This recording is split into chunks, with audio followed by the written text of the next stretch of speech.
Good day everyone, my name is Arne Decadt and I'm from the group Flip from Ghent University. The question we have studied is, how can we deduce new choices from choices we made previously in a conservative way? To answer this question, we will start by defining the concept of a choice function. To do this, we will be guided by the following example. Suppose that we start working for a company which has an unreliable client. They want us to decide which orders we accept from this client, and if we, maybe only partially, accept them, how much of the order we should prepare. Before we start working there, a strategic advisor made these kind of choices for the company, and the company wants us to make the choice similar to how he did. The company has a list of all the advice he has given them in the past. We will also assume that we can calculate the profit and the costs of delivering an order. So how can we solve such a problem? Well, the first thing we want to do is to model the options we have. We will associate a vector with each possible option. In the first component, we denote the profit, the utility, if the order can be delivered. And in the second component, we denote the profit if the order cannot be delivered. In this case, if we fully prepare the order, we could maybe expect a profit of 5. But if we cannot deliver it, then we have a loss of -3. Since we put effort and resources into preparing this order. Now suppose that the strategic advisor was given a set of options V1 to V4, and he has chosen V1 and V2 from this set. To represent such a decision mathematically, we say that this choice function C for this set is equal to the set V1, V2. The interpretation is that we choose something if there is no option in the set which we consider better. If we take this definition literally, then this means that both V3 and V4 there was an option in the set which was better. We will denote the relation being better with this order sign. The thing is that the properties of the relation being better actually coincide with the properties of an order relation. Antisymmetry and transitivity are pretty straightforward. You can't have that both options are better than each other. And we will also expect that if option 1 is better than option 2 and option 2 is better than option 3, then option 1 is also better than option 3. Translation invariance and scaling invariance are probably more interesting. If we have a profit or a penalty which is independent of our decision, then this will not alter our decision. Similarly, since we are working with an utility scale, we can scale all utilities by the same factor, and then the comparison will stay the same. From these axioms of the order relations, it is possible to derive axioms for a choice function. And this in turn allows us to characterize which choice functions represent rational behavior. So these axioms allow us to automate and simplify decision making. For example, it can be proven that in general, it is equivalent to our original statement to find the better options in the set chosen by the choice function. Now, we can also rephrase the problem given to our strategic advisor. If we want to determine what the value of a choice function is for a given set, in such a way that this corresponds to rational decision making. We have made an algorithm that can solve this.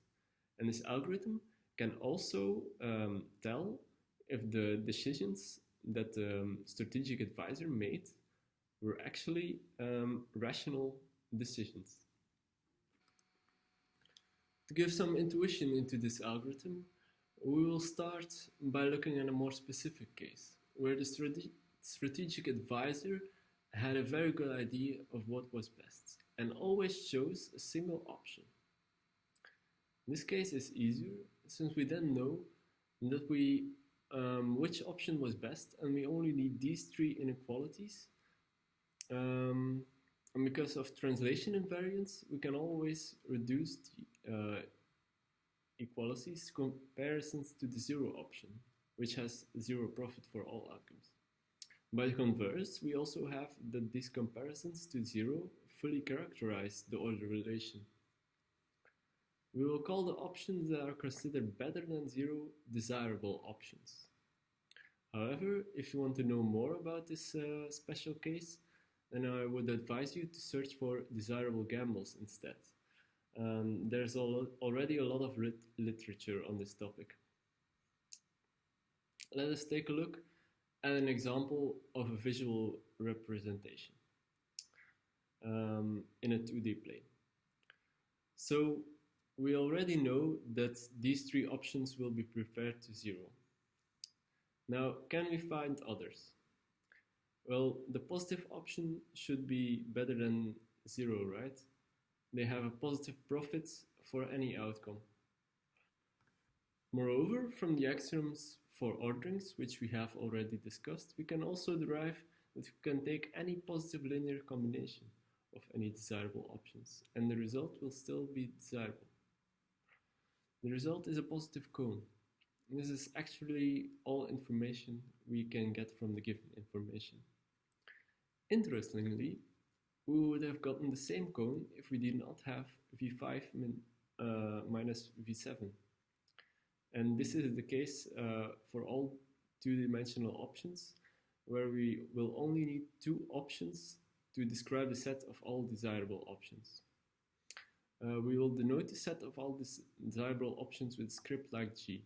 So we find that we can represent the statements about the choice by two inequalities, or equivalently, by inclusions in G. Moreover, from the axioms of choice functions, we can find axioms for G that are required for rational decision making. In this 2D case, the decisions can be rational if and only if the G does not contain a closed half-plane. When you know G, then we can find information about the most conservative value of the choice function by testing whether the differences between the elements are in G. Note that it can be possible that we have not enough information to remove an option from the set, let alone that we would get a single decision. We currently only focus on making the most conservative conclusions. So now let's go back to the general setting, where we cannot conclude which of two options is desirable. To solve this, we put them together in a set and consider the set K, which is analogous to G. The interpretation of K is that it is the set of all desirable option sets. It contains all sets such that at least one of its options is desirable. Visualizing K is harder than G, and just like in the case of G, where for 2D option we can describe it with at most two options, we can describe K for 2D options with at most two sets, each containing at most two options. Also, similarly, we can deduce axioms for K from the axioms for C. Using these axioms, which are required for rational decision making, we find that the decisions can be rational if and only if K does not contain the empty set. We have designed an algorithm that can find the most conservative value of the choice function, and it consists of multiple tests to see if they are in K. To improve the scalability of the algorithm, we have added ways to simplify the description of K. To summarize, we have started from choice functions because they are widely used framework to model decision making. Then we ask ourselves, what is rational decision making?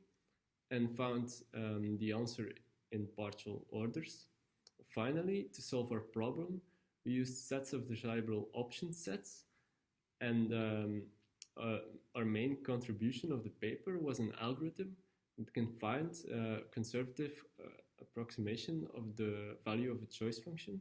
As future work, we want to further optimize the algorithm and find more simplifications for k, or prove that there are none. Furthermore, we want to do experiments, large-scale experiments, to test the time efficiency of our algorithm. And finally, I would like to thank you for your attention.